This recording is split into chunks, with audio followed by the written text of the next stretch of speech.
yom na gam ki bang lo tak he manina zing pha sun pha ni dak pha siai kam kwal podcast Thutomno gen na a hongwak PASIAN gamle adikna zong masaun to hi le na khem pe hong ki piak thwa ding hi nana chi hi hilaya bang hangin PASIAN gamle PASIAN DIKNA PASIAN thuman na chiding more righteousness Greek community kayo sunepen lungul pending zon pi pending ina to pa se sun again hiam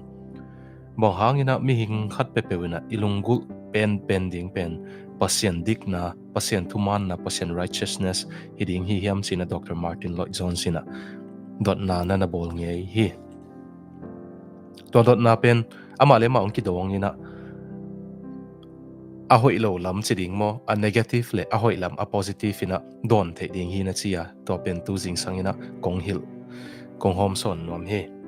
a negative na man bang gen hiam chi le PASIAN DIKNA PASIAN kyang panung pai dik tan sak nai songina dika sim nai songina adika bol na a hi songina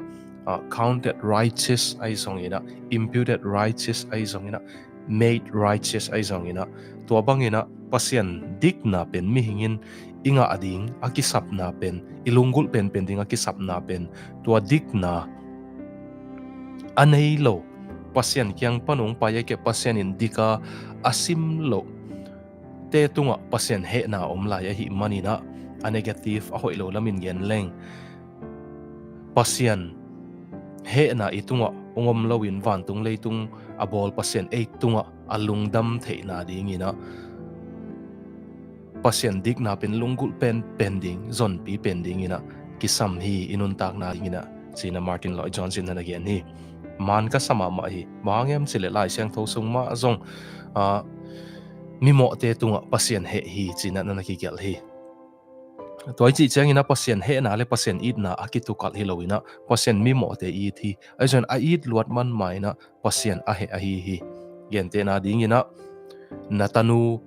minong buan sakle na he the ke le pen natanu a id lo hi te ai kele natapa pe na malem akibol sia hin awud bangina thang tatina thupa na piak na nei na lam khem pe ama dingan na koi na zek na si te khem pe thang zat go pin awud bang inom le na he thei ke le pen na ta i tak pi lo hi zo ding hi te PASIAN in zong mi hing te ong i luat manina mo na le doi mang patung to ni nei le ki bol siat na te tunga PASIAN he ma hi manina to idik lo i hoi lo na khem pe ongli a hu dinga dika sima iom theina dingina PASIAN kyang panong pai DIKNA to pa jesu ong piak DIKNA jesu sungai nei DIKNA pen ilungul ding kisam ma hi ani na dingina a positive a hoi lam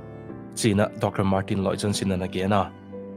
ama again na if only we knew something of the glory and the wonder of this new life of righteousness we should desire nothing else ye gen nop na PASIAN kyang panung pai DIKNA pen atupit na le awang le na le ahoi zia anop tuak zia anop zia ayat lom zia pen thei tak leng tua sa wala inun tang na ade iwai alungkul huayam lo ahi manina toy man a positive lamin gen leng tua nun tak na PASIAN DIKNA ne PASIAN DIKNA na tuam PASIAN thuman na ina tuam PASIAN hoi na ina tuam jesu hoi na ina tuam za wala nun tak na wang lian ayat lom anop lo ahi manina a positive a hoi lamin gen leng tua hangin na dang khem pe sangina lungul huai zo de huai zo pen hi na chileu hi toy manina to pa jesu en ni to pa jesu sunga PASIAN uk na le